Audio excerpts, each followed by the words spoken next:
Hi friends, I'm Scott from Sharky's Greenhouses and Beat Your Neighbor Fertilizer. Today we're looking at morning glories. I just set this here. This is our fire pit patio area, and it was just really one of those temporary things.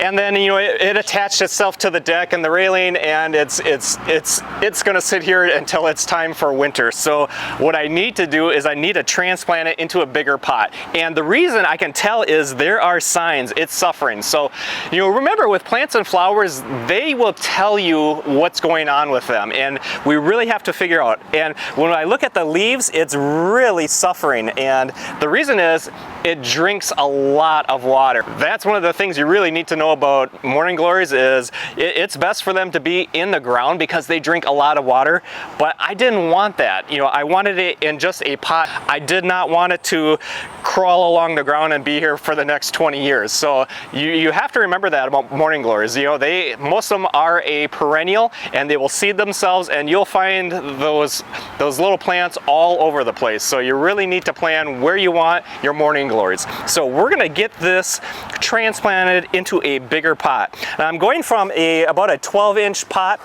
up to a 16-inch pot. It's going to be roughly about twice the volume, that soil volume, and it's going to help. And again, I can see, you know, that in these leaves, it is suffering. So it's telling me that something's wrong. There are symptoms that, hey, I'm going dry all the time. It's getting very hard to water this because there are so many vines here. It draws a lot of moisture during the day, especially on a hot day.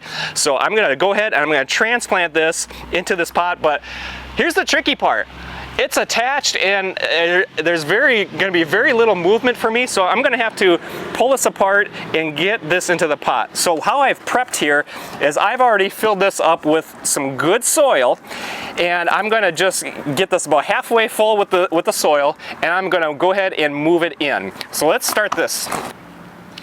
So now, I did not water this morning, and that was by design. It's a lot easier to transplant a plant when it's dry. So, you know, yesterday I watered it. It was fine. We did have some rain last night, so it might be a little bit wet, but it's a lot easier to go ahead and transplant a dry container. So I'm going to have very little movement to work with this because it is attached to this. So this is going to be a little tricky getting this in. But I did go through and I loosened up this trellis here. And I'm gonna have to work this planter off of it carefully without trying to break any of these stems. And I'm gonna go through and I'm gonna just kind of squish around and try to get this loose. It's not nearly as dry as what I was hoping, but if I can grab and pull this out, and there it goes, it's starting to go. So I'm just gonna get this on the ground so I can move this pot out of the way. So I'm gonna go through and I'm gonna get this into this 16-inch container, and you know, I like seeing this. There's nice white roots. The roots are nice and healthy. This plant is healthy. It's just that it was suffering because it can't drink as much water. So that's what we're gonna do is we're gonna double the soil volume, and that's gonna help greatly. So we're gonna go ahead and get this into the container, and I'm gonna have to move it around a little bit, and then I'm gonna come in and put some soil into the around the edge. And you know, I'm not a big fan of breaking up roots, and a lot of people do. I just don't. You know, if you have good roots and they're going into good soil, those roots will root right in. So I'm not a big fan of going through and breaking up the roots.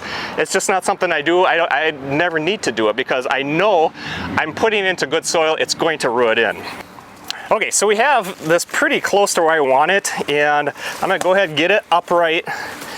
And now that it's set in place, I'm going to go through and fill in the gap, and there's about 2-3 inches around the root ball here that I need to pack in and get some soil. So I'm going to go through and I'm going to fill this up with some soil. And you know, we like both Jolly Gardener, we like Sun Grow, and these are nice, both good quality soils. And that's really a big key, is getting good soil. So you do not want junky soil because it just makes all the difference in the world. And that's something that we always tell our customers. You know, if you're having problems, you got to start with the soil first and really diagnose and see, you know, what are you using for soil, because it makes so much difference. Good quality soil will be able to grab that moisture and hold it and give those nutrients to it. So I'm just going to go through and push in. Okay, and pack that down around and really get this situated in here. And this is going to be a messy little project, as you can see. But I'm really hopeful that this is going to do the trick for me of getting that soil volume and so that it can have the moisture that it needs during the hot summer days. Just a little bit more and we should be set. You can see it did not let go, you know, of the deck. So that's good. And besides cleaning up my mess, you know, this is a nice successful little transplant project. So I'm really happy this is going to do the trick, and you know, it's going to be able to get the moisture that it needs. So now we've got this back in place, and let's talk a little bit about the care. As Morning Glory implies, these beautiful blooms, they come out early in the morning, so you really need to enjoy them in the morning, and they are super radiant when that sun first starts hitting them. But they put themselves to bed pretty early in the afternoon, so 1, 2 o'clock, and they will start rolling up and putting themselves back to bed. So enjoy them in the morning. And they're a little bit messy. And you know, on our deck we have all these spent blooms, so that's something else to be aware of, but we just blow them off or brush them off. It's not really a big deal. So as I mentioned before, they do drink a lot, so having them in a container, you have to be aware, they drink a lot. But if they're in the ground, they will be able to draw that moisture in.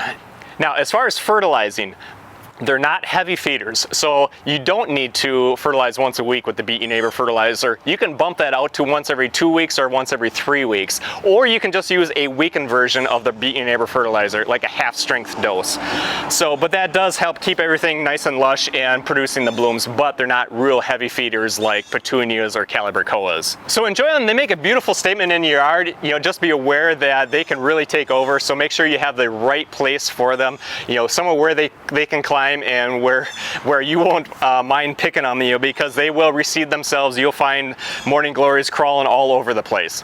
Hey, if you're liking our videos, please be sure to give us a thumbs up, follow us on Facebook, and subscribe to us on YouTube. And you can go over to our beatyourneighbor.com website and check us out there. We have our Beat Your Neighbor fertilizer and of course our blog articles and tips and tricks on how to grow stuff. And that's all over at beatyourneighbor.com. Have a great day. Thanks for watching.